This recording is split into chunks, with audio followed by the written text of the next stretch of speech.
7 o'clock. Today's news. Stock slide continues. We don't know how long these tariffs are going to be in place, and we don't know what the retaliation will be. Security Council firings. Concerns the officials are not sufficiently loyal to the president. Deadly storms. I'm just grateful we're okay. Good morning, I'm Steve Kafin with the CBS World News Roundup. It's looking like another day of big losses on Wall Street. The Dow Jones Industrial Average opened nearly 1,000 points lower a half an hour ago, following a day which saw an estimated $2 trillion in wealth wiped away.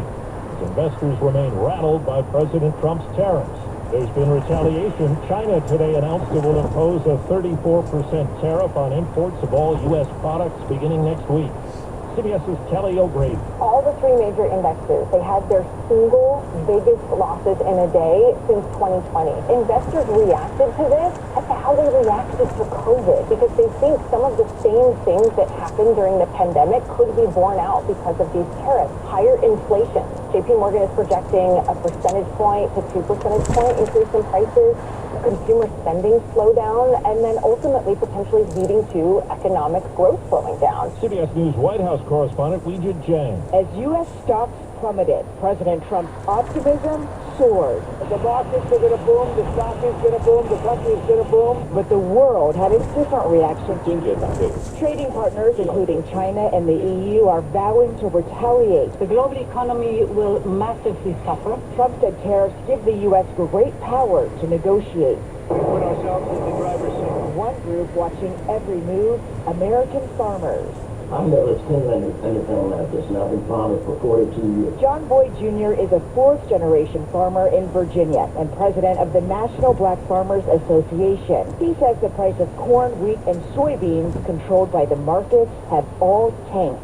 Impact already felt in the auto industry. CBS's Lana Zach reports Stellantis is temporarily laying off 900 workers and trimming production. Myra Ziegler-Moore has worked on the line at Stellantis in Michigan for more than 6 years. I take so much pride in being able to make these vehicles. She is currently on medical leave and in an earlier round of layoffs learned she would be losing her job at the end of the month. I have to pay bills. And now with President Trump's 25% tariff on imported cars and parts in effect, additional layoffs are coming as a result of pausing production at some of its Canadian and Mexican plants. People are worried. The government says this morning 228,000 jobs were added last month. The unemployment rate standing at 4.2%. President Trump has fired the head of the National Security Agency, the man who also heads U.S. Cyber Command. Other security officials have been ousted too. CBS's Robert Costa. General Timothy Hall, who served just over a year as both the director of the National Security Agency and the head of U.S. Cyber Command, was fired by the Trump administration. We learned about at least 6 National Security Council staffers being fired as well. From what we can gather, it follows a visit by controversial commentator and Trump loyalist Laura Loomer to the Oval Office to confide with the president about personnel. And sources tell us that Loomer advocated for these staffing changes. Capping a deadly week of storms in the South and Midwest, there are now major flooding concerns, as we hear from CBS's Dave Malcolm.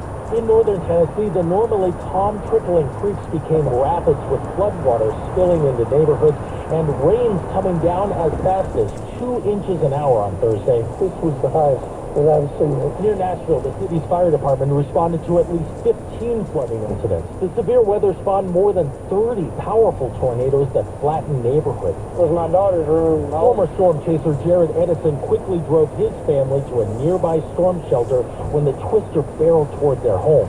That's the biggest one I've ever seen in my life. And east of Memphis, another EF3 tornado brought winds of up to 160 miles an hour. We were just spinning, and we were trapped in the bathroom. 4 minutes after the hour.